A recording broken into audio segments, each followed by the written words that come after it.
El velo que separa nuestra realidad de los misterios insondables del pasado a menudo se descorre en los lugares más inesperados, revelando conexiones que desafían la simple casualidad. Hoy nos adentramos en la vida y obra de un genio visionario, un hombre cuyas fantasías parecían adelantarse un siglo a su tiempo, para preguntarnos si su prodigiosa imaginación era la única fuerza en juego, o si acaso poseía una clave oculta, susurrada por una sociedad secreta que no solo conocía el futuro, sino que quizás lo estaba construyendo. Bienvenidos a La Mirada del Vigilante.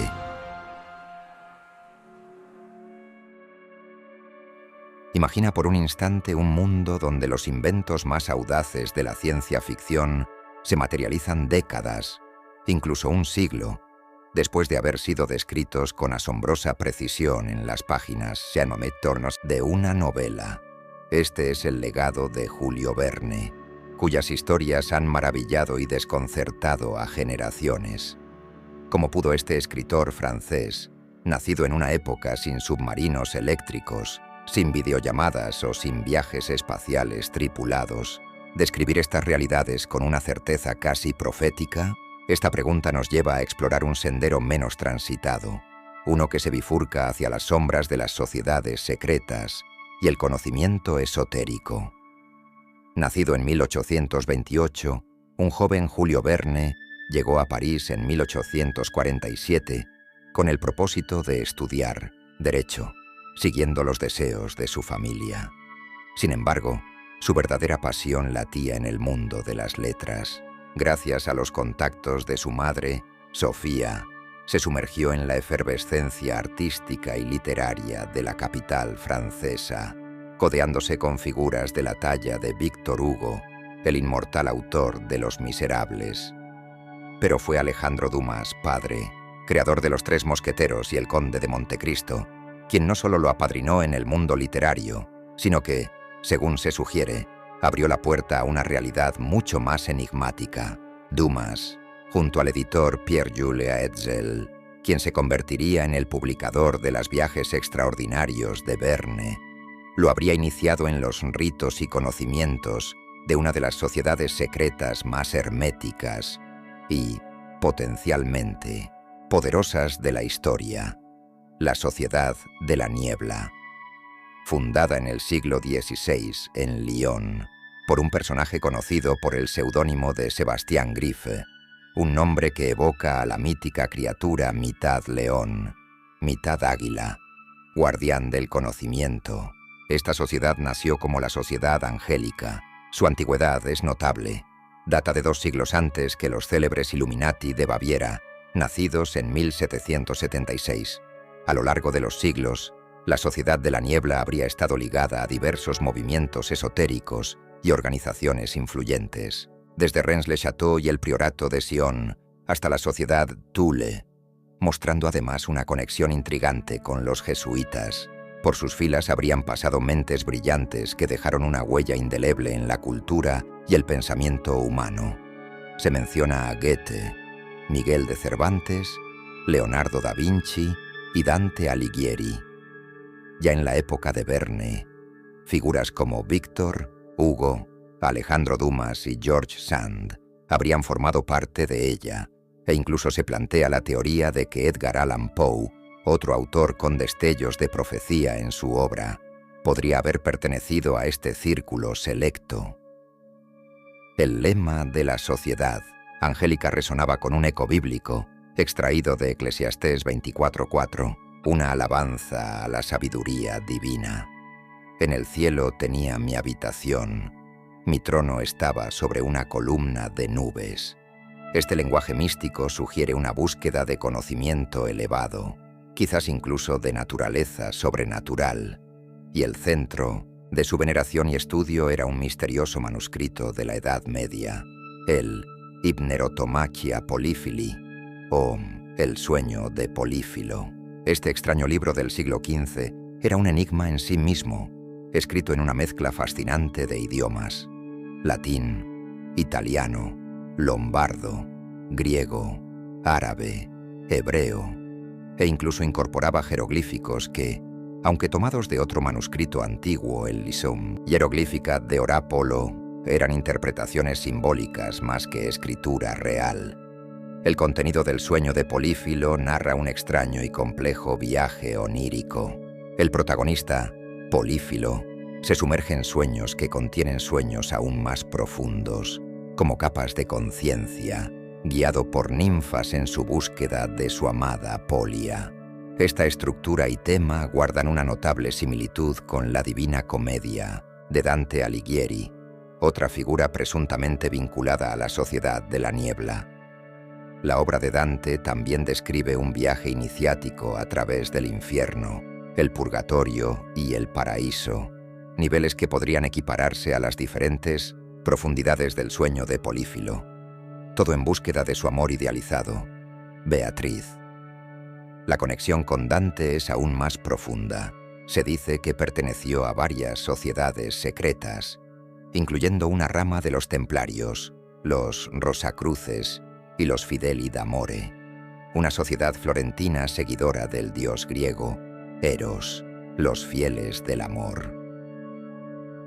Este concepto del amor y la búsqueda de un ideal amoroso es clave, ya que la traducción del título original del sueño de Polífilo es Hypnerotomachia Polyphilis, ubi humana omnia non nisi somnium, S2 et, atque obiter plurima situ sane quam digna commemorat.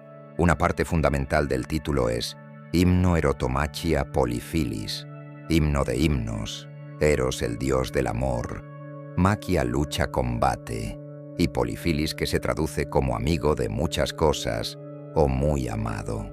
La lucha onírica de Polífilo por su amor. Lonestu, miembros de la Sociedad de la Niebla, buscaban en este manuscrito no solo una historia, sino ciertas claves esotéricas, un conocimiento profundo. Quizás, se sugiere, estas claves estaban relacionadas con el desciframiento de los arquetipos presentes en los sueños, esos símbolos universales estudiados más tarde por psicólogos como Carl Gustav Jung. La fraternidad y la comunión entre sus miembros formaban la base de estas sociedades secretas, unidas por la búsqueda de este conocimiento arcano. La figura del fundador, Sebastián Griff, y su elección del grifo como seudónimo y símbolo refuerza esta idea. El grifo, guardián del conocimiento, consagrado a Apolo, el dios de la luz, la verdad y las artes, aparece también en la Divina Comedia de Dante, simbolizando la dualidad divina y humana de Cristo. Esta conexión simbólica entre Grafe, el grifo, Apolo y la obra de Dante, presunto miembro de la sociedad, crea una red de significados que apunta hacia una tradición oculta ligada al conocimiento y a la búsqueda de la verdad. Es con este trasfondo que debemos acercarnos a las obras de Julio Verne, prestando especial atención a las fechas de publicación y a los pasajes que describen inventos y eventos futuros. En 20.000 leguas de viaje submarino, publicada en 1870, Verne nos presenta el Nautilus, un submarino eléctrico propulsado por un motor que funciona con baterías de sodio y mercurio. El primer submarino eléctrico real, el Peral, de la Armada Española, no fue presentado hasta 1884, 14 años después. En la misma novela, describe trajes de buceo que permitían explorar las profundidades. Si bien Leonardo da Vinci ya había esbozado ideas similares en el siglo XV, los primeros trajes herméticos de caucho no aparecieron hasta 1930, 60 años después. Y para defender el Nautilus, Verne concibió armas de electroshock, botellitas de Leyden que acumulaban electricidad a muy alta presión y se descargaban al menor choque, matando al instante. Las primeras Taser no fueron presentadas hasta 1910, 40 años después de la publicación de la novela. Pero las predicciones de Verne no se limitaron al ámbito militar o de exploración. En una obra menos conocida, su primera publicación, en inglés, La jornada de un periodista americano en el 1889, 1889, Verne describe un futuro donde el periódico Art Herald no se imprime, sino que es hablado, transmitiendo noticias a los suscriptores en una rápida conversación con un reportero, político o científico. Esto es una prefiguración asombrosa de la radio, cuya primera transmisión de voz tuvo lugar en la Nochebuena de 1906, 17 años después. Y en este mismo relato, Verne va más allá, introduciendo los fonoteléfonos complementados por el telefot, describiéndolo como una conquista más de nuestra época. Si la palabra se transmitía por corrientes eléctricas, ahora también se podía transmitir la imagen. Describe a un personaje viendo la imagen de su mujer, reproducida en un espejo telefótico, a pesar de la enorme distancia. La primera videollamada real no ocurriría hasta el 20 de abril de 1964, 75 años después. Es cierto que una vez que existe el teléfono, es lógico pensar que algún día se lograría ver a la persona, pero la descripción detallada y la integración de esta tecnología en la vida cotidiana del relato son sorprendentes. Existe una obra de Verne que permaneció oculta durante décadas, considerada demasiado melancólica por su editor y escrita en 1860, París en el siglo XX. Redescubierta y publicada recién en 1994, esta novela contiene descripciones de una ciudad futurista que hielan la sangre por su precisión. Verne describe cómo los edificios habían expulsado a las casas, una visión preclara de las modernas metrópolis dominadas por rascacielos. Habla de trenes muy livianos que pasaban cada 10 minutos, transportando 1000 viajeros en coches veloces y cómodos. Una imagen que evoca los sistemas de transporte público masivo de alta frecuencia. Y lo más increíble, describe un telégrafo fotográfico que permitía enviar a cualquier parte el facsímil de cualquier escritura, autógrafo o dibujo, e incluso firmar letras de cambio o contratos a 10.000 kilómetros de distancia. La red telegráfica cubría la superficie completa de los continentes y el fondo de los mares, uniendo América y Europa. Describe una experiencia solemne en Londres en 1903, donde 2 científicos se pusieron en contacto después de que sus despachos recorrieran toda la faz de la Tierra. Esto, escrito en 1860, no es una descripción asombrosa de una red global, de comunicación instantánea, una especie de precursor de la Internet y el fax combinados. Y para rematar, describe un faro eléctrico sin gran utilidad práctica, de 180 metros de altura, el monumento más alto del mundo en su época, cuyo haz luminoso alcanzaba 120 kilómetros. ¿No le recuerda esto a la Torre Eiffel? Cuando Verne escribió estas líneas, aún faltaban 27 años para que comenzara la construcción del icónico monumento parisino. Estas descripciones son ya de por sí asombrosas, pero es en sus obras sobre los viajes a la Luna donde todo se vuelve tan increíble que raya en lo esotérico. En De la Tierra a la Luna 1865 y Alrededor de la Luna 1870, Verne relata los planes de Estados Unidos para enviar un proyectil al satélite. Resulta curioso que elija a Estados Unidos, un país que acababa de terminar la Guerra de Secesión y estaba lejos de ser la superpotencia mundial que es hoy. Describe experimentos con animales, introduciendo un gato y una ardilla en el proyectil para ver cómo soportaban el viaje. Algo inquietantemente similar a la historia de Laika, el primer ser vivo en órbita 57 años después. Y uno de los impulsores de esta hazaña en la novela se llama J.T. Maston. ¿Les suena? La nave espacial en forma de bala debía ser lanzada por un cañón gigante llamado Columbiad.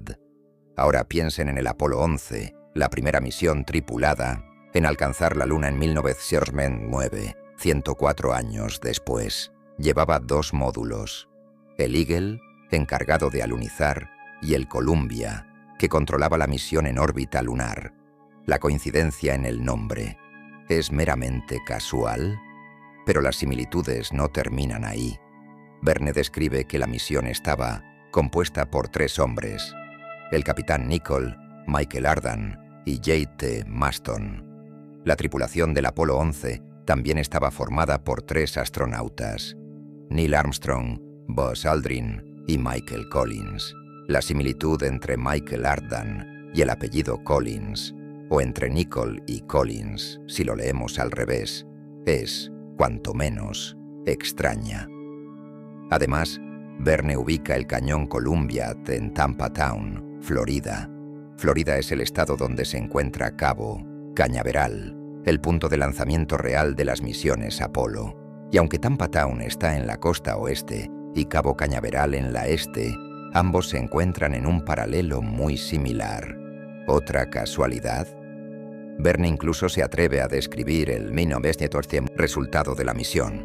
Después de visitar la Luna, la bala del Columbia cae en el Océano Pacífico, exactamente donde alunizó la cápsula de la misión Apolo 11 tras su regreso a la Tierra. ¿Cómo pudo un escritor en 1860 prever tantos detalles específicos de Moedirene, una misión que ocurriría más de un siglo después? Y aquí llega el broche de oro, un detalle que parece gritar la respuesta. ¿Saben cuál es la última palabra del capítulo 11 de La Tierra a la Luna? La palabra es Apolo, la última palabra del capítulo que describe los preparativos finales para el viaje a la Luna, 100 años antes del Apolo 11.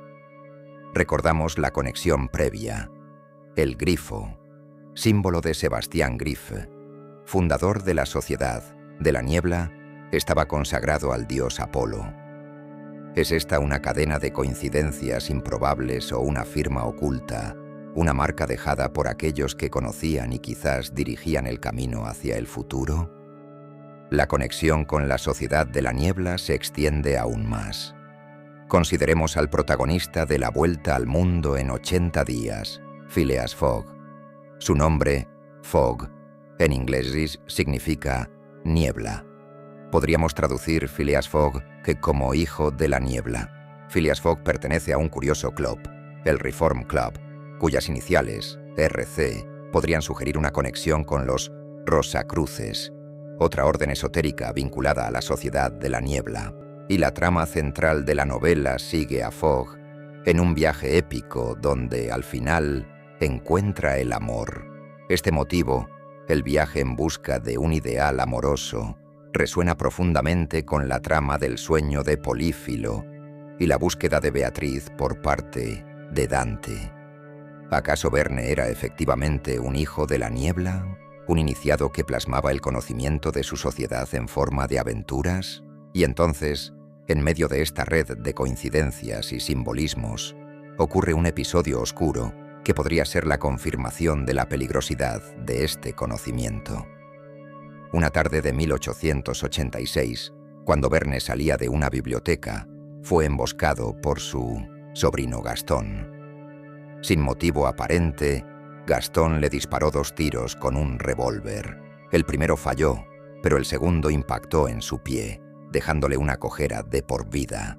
El incidente fue extrañamente silenciado, como si se quisiera ocultar su verdadera naturaleza, y Gastón pasó el resto de su vida internado en un manicomio. Las teorías abundan. Hay quien dice que Gastón enloqueció al enterarse de un secreto que le habría contado su tío. Pero la teoría más inquietante es que Verne pensaba abandonar la Sociedad de la Niebla, y que Gastón, actuando quizás por órdenes o por fanatismo, intentó silenciarlo para evitar que la información privilegiada que Verne atesoraba saliera a la luz. Este acto de violencia, este intento de silenciar a un miembro, podría ser el método que la sociedad utiliza para mantener su existencia y sus secretos a buen recaudo. Sabiendo esto, cobra un nuevo significado el hecho de que Verne, durante sus últimos años, quemará varios documentos y manuscritos, un acto que podría interpretarse como una precaución, una forma de borrar rastros de un conocimiento peligroso. Este patrón de genialidad profética seguida de circunstancias extrañas tiene un eco inquietante en la figura de Edgar Allan Poe. Como mencionamos, Poe es otro autor que, según la teoría presentada, podría haber pertenecido a la Sociedad de la Niebla. Murió en extrañas circunstancias a los 40 años, poco después de presentar Eureka, un ensayo cosmológico que contenía profecías científicas que tardarían un siglo en confirmarse. Fue su muerte, al igual que el intento de asesinato de Minabete Verne, una forma de la sociedad de asegurar que ciertos conocimientos permanecieran en la sombra. La conclusión a la que nos llevan estas conexiones y coincidencias es fascinante y aterradora a partes iguales. ¿Cómo explicar la asombrosa precisión de Verne? Era una imaginación sin límites, capaz de intuir el futuro con una lucidez inaudita. ¿O acaso, a través de su pertenencia a la Sociedad de la Niebla, tuvo acceso a un conocimiento, quizás esotérico, quizás derivado de la interpretación de textos antiguos como El sueño de Polífilo, que le permitía vislumbrar lo que vendría? O la posibilidad más inquietante: conocer el futuro es mucho más fácil si eres tú quien está manejando los hilos. Si la Sociedad de la Niebla, con sus vínculos históricos con figuras de poder e influencia, no solo busca conocimiento, sino que activamente trabaja para dirigir el curso de la historia, entonces las predicciones de Verne no serían visiones, sino adelantos programados, filtrados al público en forma de ficción. La línea entre la inspiración divina, la genialidad humana y la manipulación deliberada se vuelve increíblemente difusa. Julio Verne, el visionario que nos llevó a las profundidades del océano y a la inmensidad del espacio, podría haber sido mucho más que un simple escritor.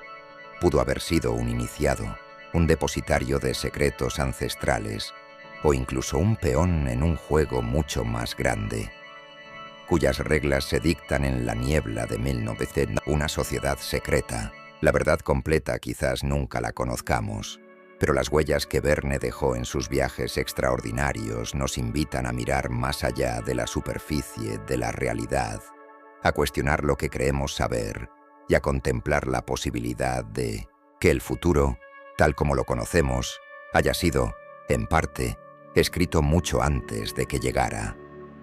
Dicho todo esto, lo dejamos en este punto. No quisiera irme sin antes decirles, como siempre, ámense, quiérense mucho, y ante todo y sobre todo, sean muy felices. Hasta el próximo video.